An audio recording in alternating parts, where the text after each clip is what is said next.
रायगड महाराष्ट्रासह देश विदेशातील ताज्या बातम्या पाहण्यासाठी मॅक्स इंडिया लाईव्ह चॅनलला सबस्क्राईब करा आणि बेल आयकॉन दाबायला विसरू नका.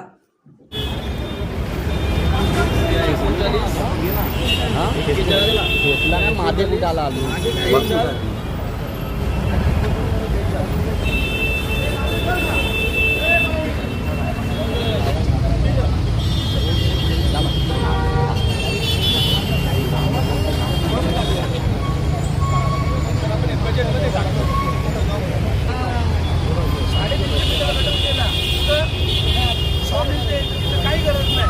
हा तो गटर मातीने भरून गेला पण आणि जिथं आवश्यकता होती हे PM-10 आहे. आपण त्याच्यावरती कारवाईची मागणी प्रोसेसमध्ये आहे. आलं का?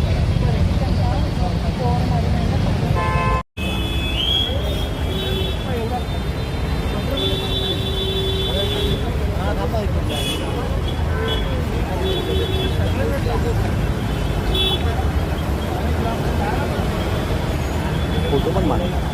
करता तुम्ही भिवंडी काल्हेर अंजूर फाटा रस्त्याची नेमकी काय प्रकार आहे आणि काय अधिकाऱ्यांची बोलणं झालंय?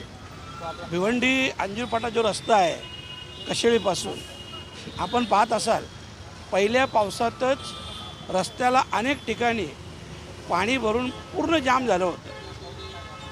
आणि या संदर्भात मेट्रोचे अधिकारी असतील, MMRDचे असतील, PWDचे अधिकारी असतील, या सगळ्यांना मी आज इथं पाहणीसाठी बोलवलं. पाहणी दरम्यान एक निदर्शनास आलं का दोन्हीही PWD असेल किंवा MMRD असेल, दोन्ही अधिकारी हात झटकण्याचा प्रयत्न करतात. यांच्याकडून जे लिहून घेतलं तीही वस्तुस्थिती खूप भिन्न आहे. एकंदरीत काम करण्याची मानसिकता अधिकाऱ्यांमध्ये का नाही याचं मलाही उत्तर मिळत नाही. परंतु आता जी पाहणी केली, सगळं दाखवलं. अपेक्षा आहे अगोदर नाही केलं, पण आता तरी तत्परतेने काम करतील. आपण पाहिलं असेल, आता पुण्याला पण जिथं आहोत इथंही पहा गटारांची अवस्था. होली मेरी स्कूलच्या इथं पहा, काल्हेरला पहा. या रस्त्यालगत जेवढ्या जुन्या मोऱ्या होत्या, जेवढे जुने नैसर्गिक नाले होते, ते सर्व मोऱ्या आणि नाले 90% बंद करण्यात आलेले आहे. आणि भविष्यात तर ह्या रस्त्यावरून पावसाळ्यात 4 महिने बंद ठेवायला लागेल अशी परिस्थिती देखील निर्माण होऊ शकतो. आणि म्हणून तात्काळ उपाययोजना व्हाव्या म्हणून या सगळ्या संबंधित अधिकाऱ्यांनी इथं बोलवलेलं आहे. 2 दिवसात कशा प्रकारे काम चालू करायचं, काय करायचं या संदर्भात तेही आढावा घेतील. आणि खास करून आपण बघितलं असेल, इथले लगत जेवढे बिल्डर आहेत या सगळ्या बिल्डरांनी सगळे नैसर्गिक नाले जे असतील किंवा मोऱ्या असतील या बंद केलेल्या आहेत.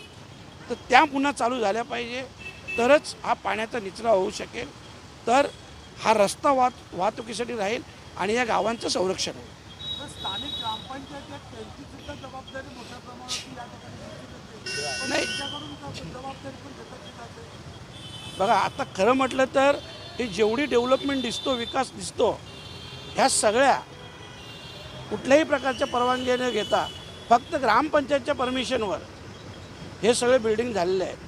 हरकत नाही, गाववाल्यांच्या जागा डेव्हलप व्हाव्या, परंतु त्या योग्य पद्धतीने व्हाव्यात, चांगल्या पद्धतीने, जेणेकरून भविष्यात देखील त्यांना त्या गोष्टीचा फायदा होईल.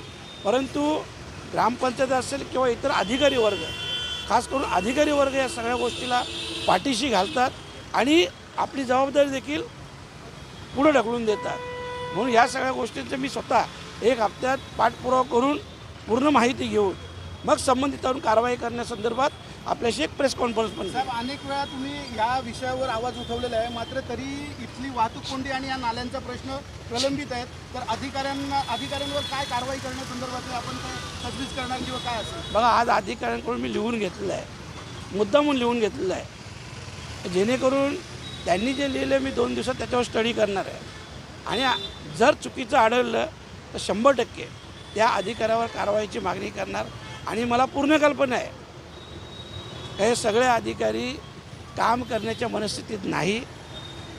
कदाचित त्यांचा काही याच्यात फायदा नसेल, परंतु मी नेहमीच सांगतो, मागचं विसरून जायचं, पुढं जर चांगलं करता येईल ते चांगलं करायचं, पुढं तरी चांगलं करतील अशी अपेक्षा आहे. नाही केलं तर त्या अधिकाऱ्यांना धडा शिकवण्यात येईल.